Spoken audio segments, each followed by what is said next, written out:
Hello সবাইকে, ঘন্টা করে আবার আরেকটা নতুন রেসিপি নিয়ে চলে আসলাম। আজকের রেসিপির নাম হচ্ছে দই কাতলা। এটা একটু ডিফারেন্ট ভাবে বানাবো, তো চলো দেখে নেওয়া যাক।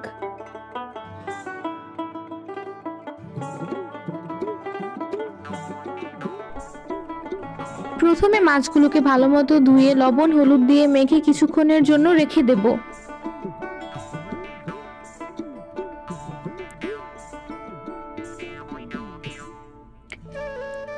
আমার জামাইয়ের শখ হয়েছে সে শিলনোড়াতে বাটা মশলায় রান্না করে খাবে, তাই প্রথমেই সে পেঁয়াজগুলোকে ভালো মতো বেটে নিল।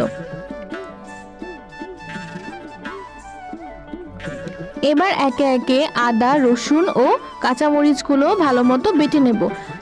শিলনোড়ায় বাটা মশলা দিয়ে রান্না করার টেস্ট অন্যরকমই হয়, যেটা মিক্সিতে পাওয়া যায় না। এবার একটি বাটিতে টক দই, লবণ, চিনি ভালো মতো মিক্সড করে নেব। এবার সেখানে দিয়ে দেব জিরা বাটা।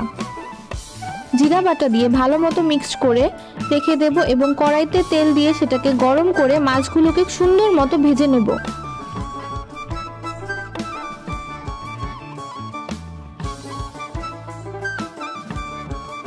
মাছগুলো ভাজা হয়ে গেলে এগুলোকে একটি বাটিতে তুলে রাখবো।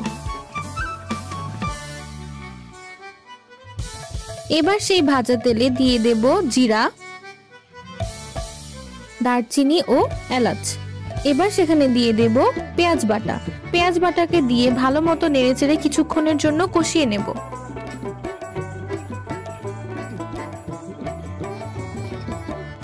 পেঁয়াজ বাটাটা কষানো হয়ে গেলে এখানে সেই আদা রসুন ও মরিচের পেস্টটাও দিয়ে ভালো মতো কষিয়ে নেব।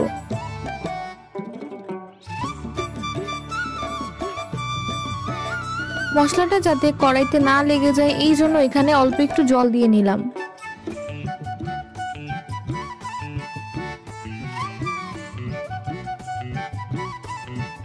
কষানো একটু হয়ে গেলে এখানে দিয়ে দেব শুকনো মরিচের গুঁড়া।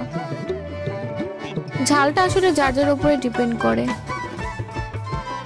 এবার ভালো মতো কষানো হয়ে গেলে এখানে দই ও জিরার ব্যাটারটা দিয়ে আবারও এটাকে কিছুক্ষণের জন্য ভালোভাবে কষিয়ে নেব।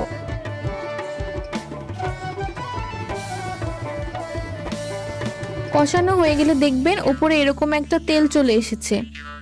এবার এখানে সামান্য জল দিয়ে দিব। জল দিয়ে আবারও এটাকে কিছুক্ষণের জন্য ভালো মতো কষিয়ে নেব। এবার দিয়ে দেব স্বাদ মতো লবণ।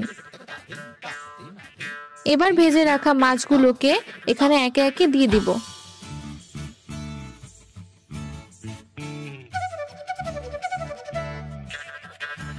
মাছগুলোকে একটু উল্টে পাল্টে নিব যাতে মাছের ভেতরে মশলাটা ভালো মতো ঢুকতে পারে।